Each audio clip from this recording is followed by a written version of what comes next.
Salam everyone, it's Fira reporting live from her rooftop, and welcome back to the Rooftop Club podcast. Thank you so much for tuning in again. I am so happy by your reaction on the first episode. I didn't think anyone was gonna listen to it, to be honest. Like maybe one person, but a lot of you guys listened to the episode and gave me your feedback and commented so many nice things on it. And also some people texted me and give me their reviews and appreciate it and told me how much they liked it. So I'm just really happy for that. I'm so glad that you guys liked it. It now feels real because when I was recording the first episode, I had to create this fictional audience in my mind that I was talking to and addressing. And at that time, it was essentially a one woman club, but it now feels a lot real because now I know the people who listened, I know people listened, that fact alone, and now you guys are not fictional anymore, and I feel a bit I feel a bit shy, to be honest, and a bit more pressurized, but at the same time overjoyed. And I cannot be I cannot ask for more. I hope I can keep making episodes that you guys can enjoy. And a lot of you guys also said that the vibe I was talking about, they could totally feel it. And that was the goal. That even if one person had said that, I would have been so happy. But so many of you said that, and I'm so much happier. So I guess mission accomplished. Let me know if you want me to talk about anything in particular. We're gonna talk about that because we're a club, okay? We're in this rooftop club together, so we're gonna have a discussion, a conversation. So let me know what you guys want to talk about. Last night I came up here and it was foggy and it wasn't that clear of a sky because of the fog, but I was so happy to see the fog and to smell the fog, as you guys already know. But tonight it just looks like everything has washed away. It's crystal clear around me. The sky is bright and the stars are so bright, and I don't know what's up with the moon because it's shining so bright and white. It's not a red moon, it's not a golden yellow moon, it's not emitting any ethereal light. It's just a white moon. And it's like a half moon. Also, even though the moon is so bright, still, it feels a bit dark tonight. I don't know, maybe one of the street lights is off? Maybe. It's a bit eerie today. But no, we're not gonna think about that. We're not gonna think about the eerie things. We're gonna talk about what we're gonna talk about today, with just the title of today's episode. So I'm just here to tell you, give up on your dreams and die.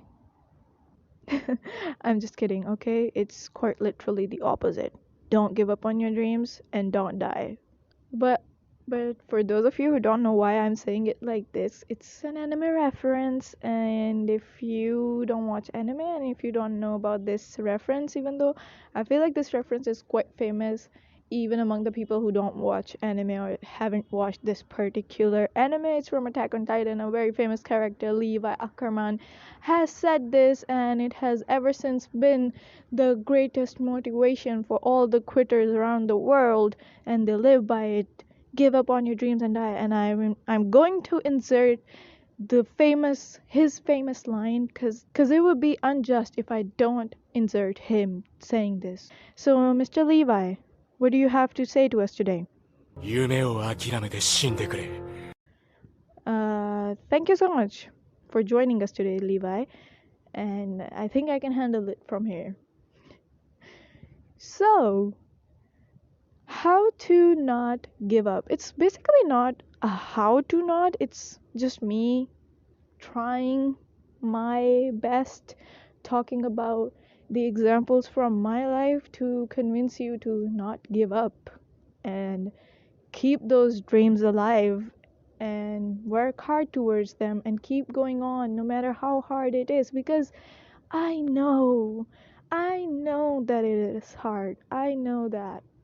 And anyone who has ever had a dream, anyone who has ever worked towards anything, let it be something very small like making a recipe, or very big like business, or some really important exam.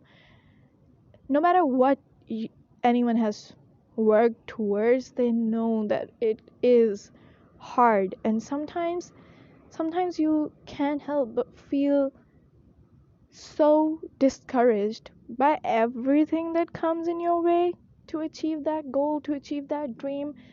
And it feels like it is so much easier to just stop trying, to just give up and just be free. But to be honest, that's the thing about giving up.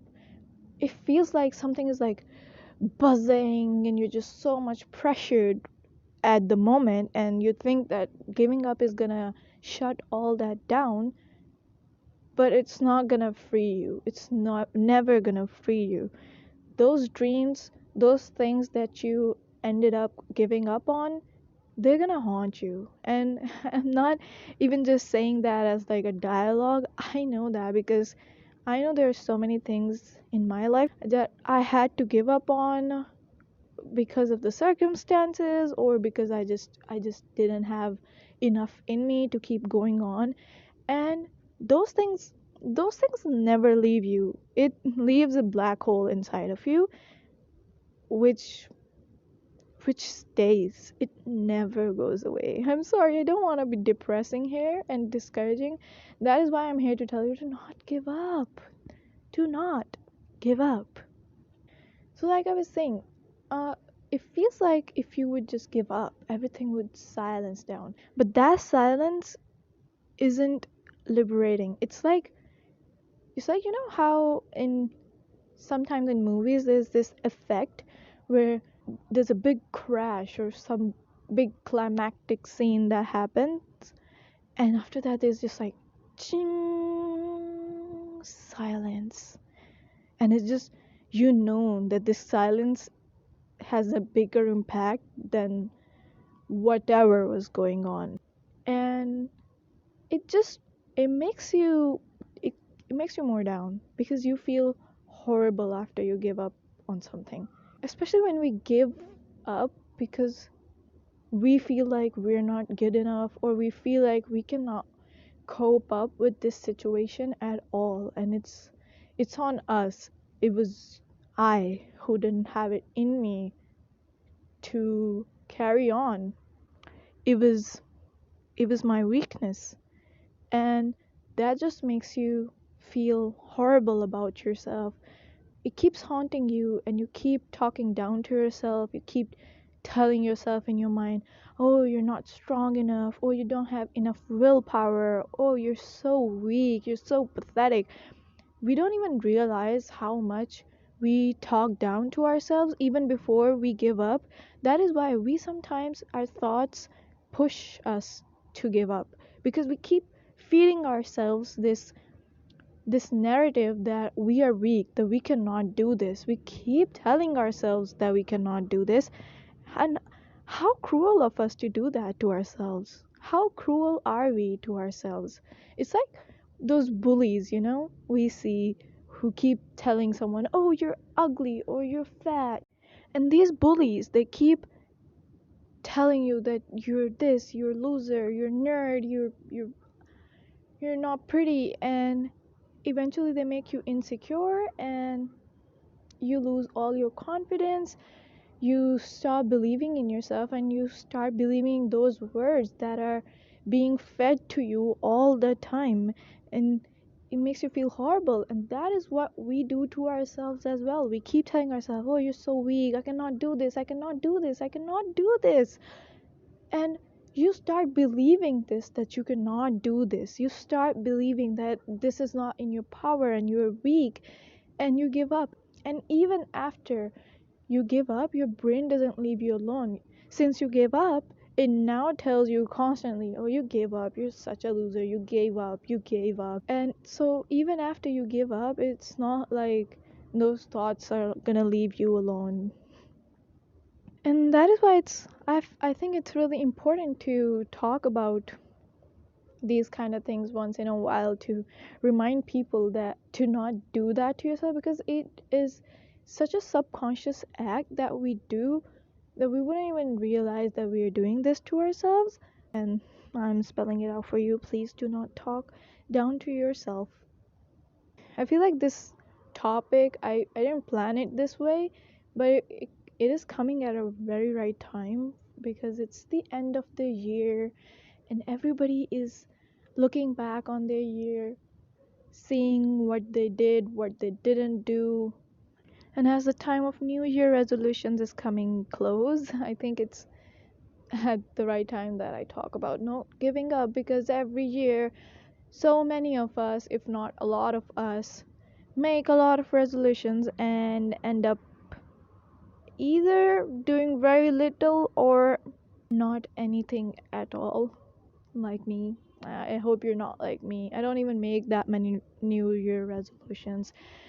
But if you didn't do anything and you're looking back on your year and maybe you're feeling depressed because all that you wanted to do this year you weren't able to do, maybe life came between you and your goals, or maybe you came between you and your goals.